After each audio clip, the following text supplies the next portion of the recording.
Most people believe progress arrives with force. They think clarity comes from effort, that momentum is something you chase, that results respond to urgency. But urgency is noise, and noise clouds judgment. When you slow down, something changes.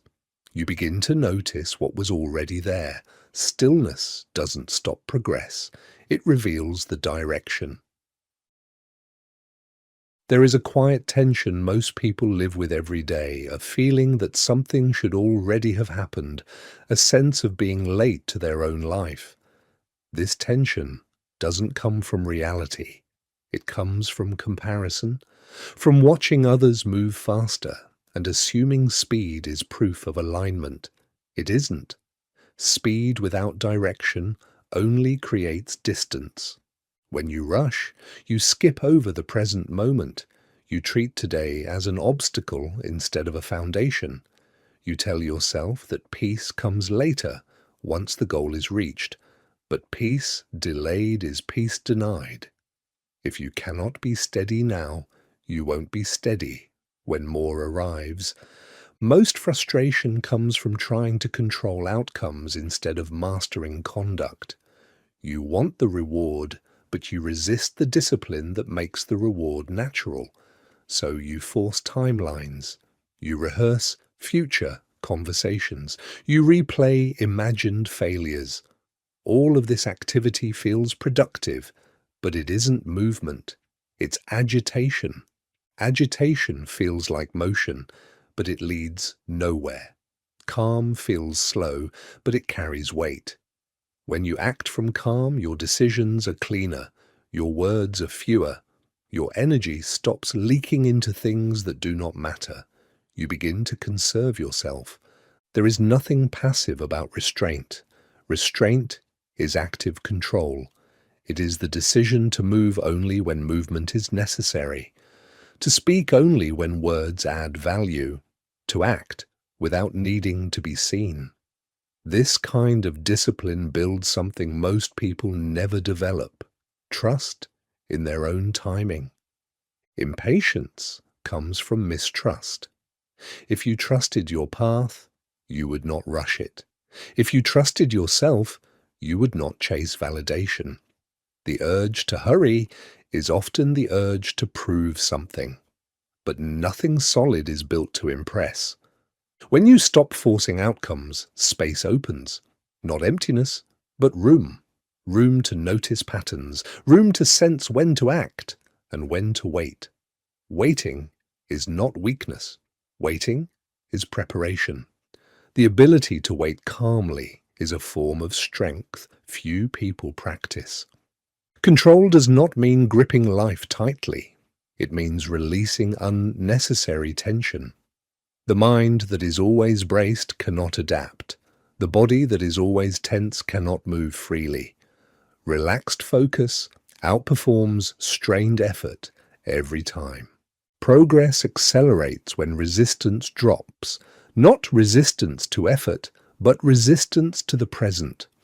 When you stop arguing with where you are, you regain energy. That energy can finally be directed instead of wasted. Discipline is not about doing more. It is about doing less, better. Fewer habits, fewer promises, fewer distractions. Consistency is not built through intensity. It is built through repeatable, calm actions that require no emotional hype. Most people quit not because they are incapable, but because they exhaust themselves with urgency. They sprint in circles and call it dedication. The disciplined person walks straight and arrives quietly. There is power in moving without announcement, in improving without witnesses, in becoming without declaring. When your focus shifts inward, the external world begins to respond differently. Not because you demanded it, but because you changed the way you show up. Stillness sharpens perception. You begin to sense when something is aligned and when it isn't. You stop pushing against closed doors. You recognize the difference between effort and strain. One builds, the other drains. Confidence grows from self-trust, not outcomes. When you know you can remain steady regardless of circumstance, fear loses leverage. You are no longer negotiating with anxiety. You are observing it, then moving anyway. There is a rhythm to progress that cannot be rushed, periods of visible movement followed by quiet consolidation. Those quiet phases are not failure, they are integration.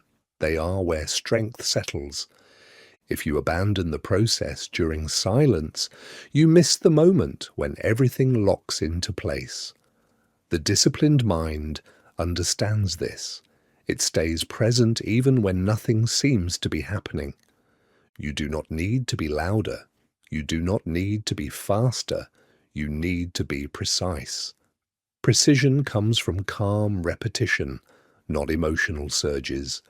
Mastery is boring to the impatient and reassuring to the focused. When your actions are no longer driven by urgency, they become deliberate.